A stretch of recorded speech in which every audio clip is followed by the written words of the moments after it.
Kita natin yung dates na maliliit pa siya. Ayan, parang nyug lang. Ayan yung dates. Ayan, hanggat sa daming bunga. Oh, litit na puno. Yan lang yung puno niya. Mas dami yung bunga. Ayan pa.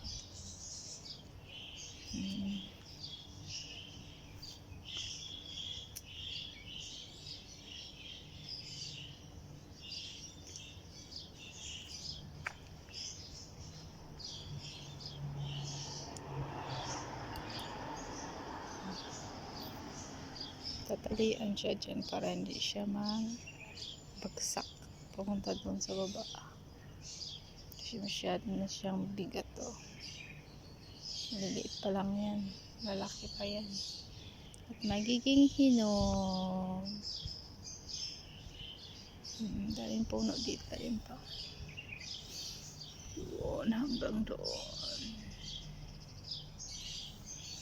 Pero ito yung favorite ko. Dami niyang bunga palagi. Ito, namunga natin na. Maliliit pa.